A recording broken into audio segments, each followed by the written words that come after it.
शब्द शब्द सब कोई करे, शब्द के हाथ न पाऊं।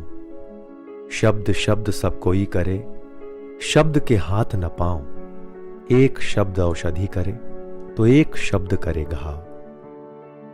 जी हां, शब्दों में सृजन करने की शक्ति होती है, ताकत होती है। शब्दों का जहर क्या कुछ नहीं कर सकता। आइए देखते हैं एक दृष्टांत।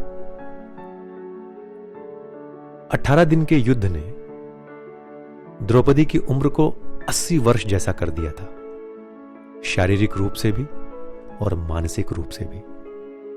नगर में चारों तरफ सिर्फ विधवा दिखाई पड़ रही थी, पुरुष इक्का दुक्का ही दिखाई पड़ते थे, अनाथ बच्चे घूमते दिखाई पड़ते थे, और उन सब की वो महारानी द्रौपदी हस्तिनापुर के महल में निश्चेष्ट बैठी हुई शून्य को ताक रही थी।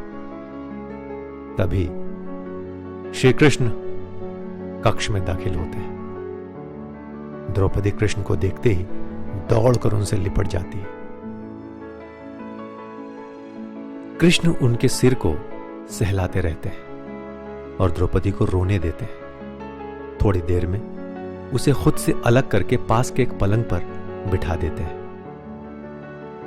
द्रौपदी कहती है, ये क्या हो गया सखा, ये क्या हो गया, ऐसा तो नहीं सोचा था। कृष्ण कहते हैं, नियति बहुत क्रूर होती है पांचाली, वो हमारे सोचने के हिसाब से नहीं चलती, हमारे कर्मों को परिणामों में बदल देती है। तुम प्रतिशोध लेना चाहती थी ना, बदला लेना चाहती थी ना, और तुम सफल हुई हो द्रौपदी। तुम्हारा प्रतिशोध पूरा हुआ है। सिर्फ दुर्योधन और दुशासन ही नहीं, सारे कौरव समाप्त हो गए। तुम्हें तो प्रसन्न होना चाहिए। द्रौपदी ने कहा, सखा, तुम मेरे घावों को सहलाने आए हो या उन पर नमक छिड़कने?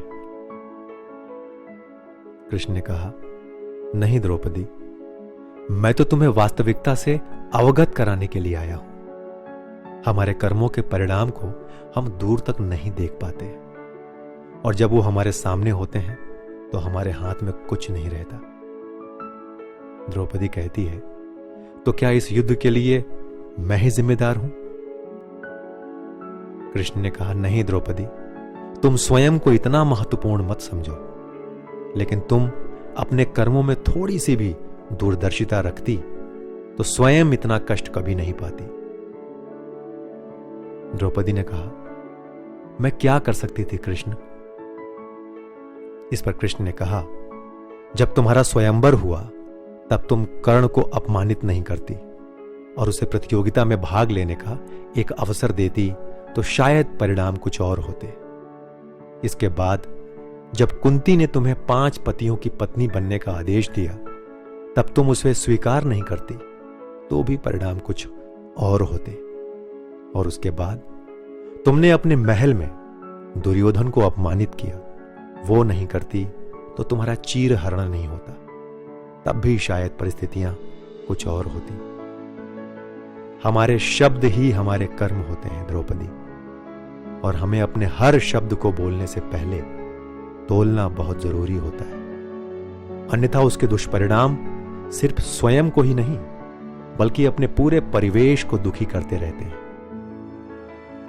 संसार में केवल मनुष्य ही एकमात्र ऐसा प्राणी है जिसका जहर उसके दांतों में नहीं बल्कि उसके शब्दों में है। इसलिए शब्दों का प्रयोग सोच समझ कर कीजिए। ऐसे शब्दों का प्रयोग करिए जिससे किसी की भावना को ठेस ना पहुंचे।